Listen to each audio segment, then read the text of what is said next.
Wadhams, who is apparently down at the other event, he said that there were a total of about 75 supporters out there for the pork bill.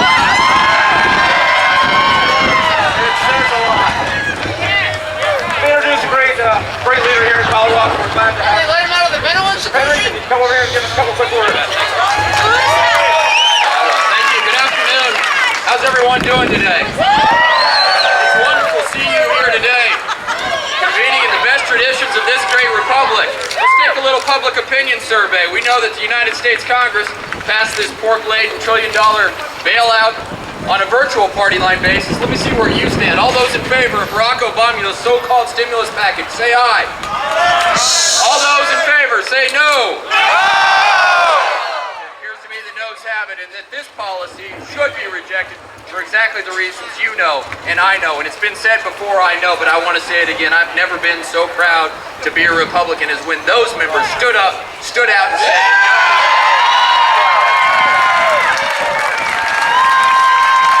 I believe that history will remember this vote, this moment. This bill is the moment when Republicans reclaim the mantle of fiscal discipline that is rightfully ours. And it's also a moment of reawakening. We dust ourselves up, we get back in the fight for the future of this great country. It's an honor to be in that fight with you.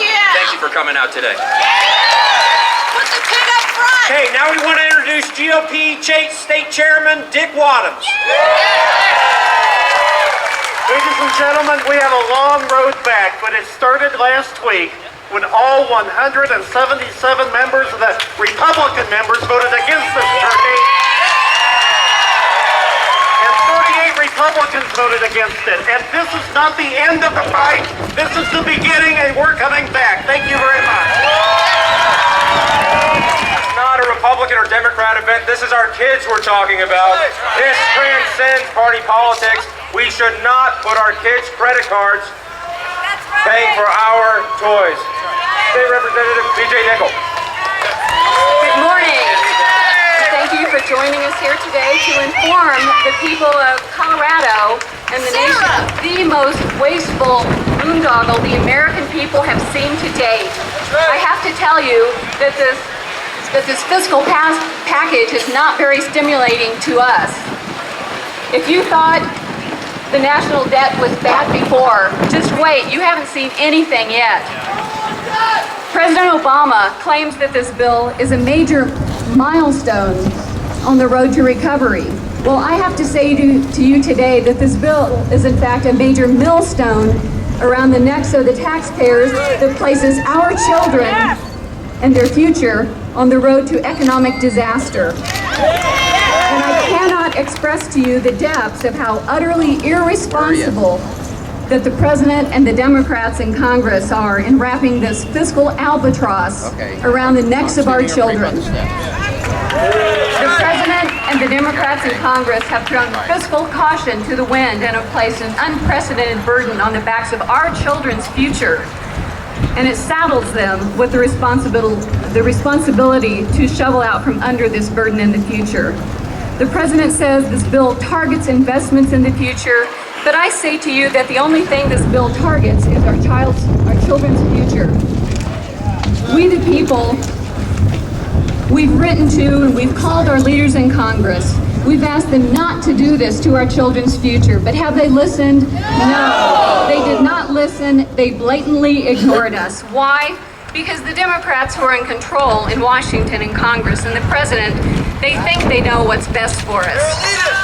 Bureaucrats always think they know what's better for the people. There was a DC staffer that was overheard recently commenting about all the negative phone calls and letters they received on the stimulus deal. The comment he made was, "Oh, they're only people." I say to you today that it is because of the people that the government exists. And the government exists to serve the will of the people, not the other way around.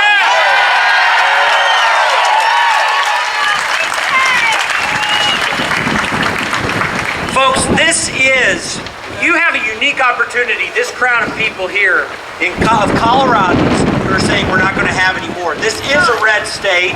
I still believe it's a red state. And with this crowd, we can make sure that it becomes a red state again and stays that way.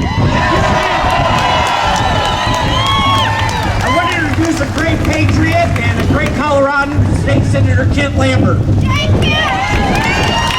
Thank you. Well, it looks like Butch Cassidy and the Sundance Kid just broke into the Treasury and stole a printing press.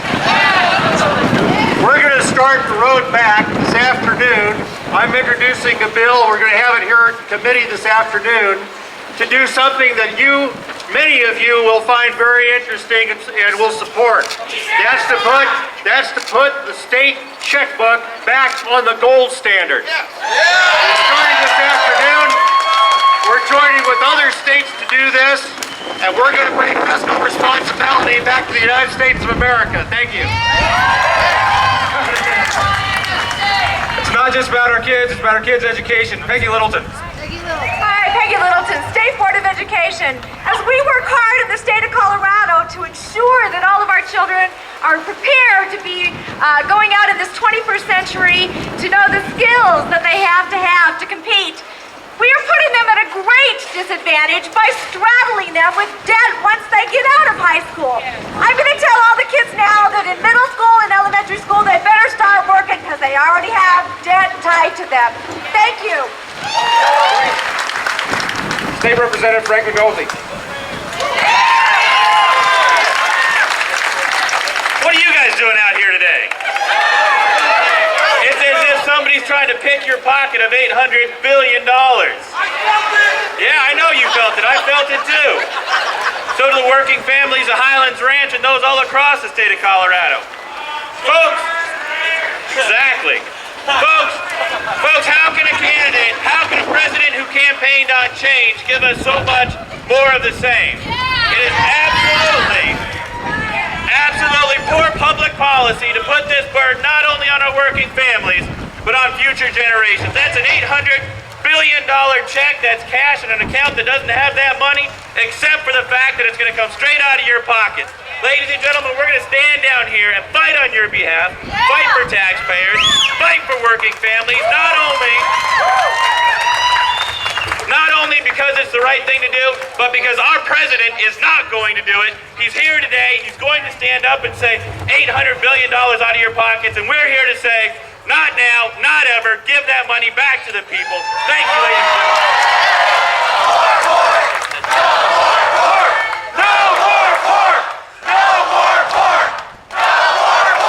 Okay, here's something I want to ask you to do. This is an important thing that I want everyone to participate in right as we're closing this down. I want you to take out your cell phones. I want you to call one or two friends and say, I, right now, am standing here at the state capitol, and I stand against this non-stimulus package, and I stand for the American people and our right to do what's right as we see it. Will you all do that today? You need to do that. I need everyone here to participate. John Caldara is going to close us out. Thank you for coming today, and blessings to you. Listen, we are simple working people. We want our lives, we want our families to be taken care of. We believe we can spend our money better than government can. In order to support this package, you must believe one simple truth, that somehow Washington can spend your money better than you can. We understand full well while we're saying goodbye here that we have no ability to stop this tragedy today from happening, but we can say, let it be footnoted in the pages of history, that good men and women stood up and said, this was a dangerous idea.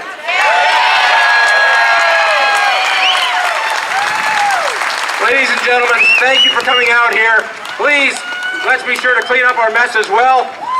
And let's remember, the man in just about 15 minutes will condemn our families to $30,000 worth of debt each. No more pork! No more pork!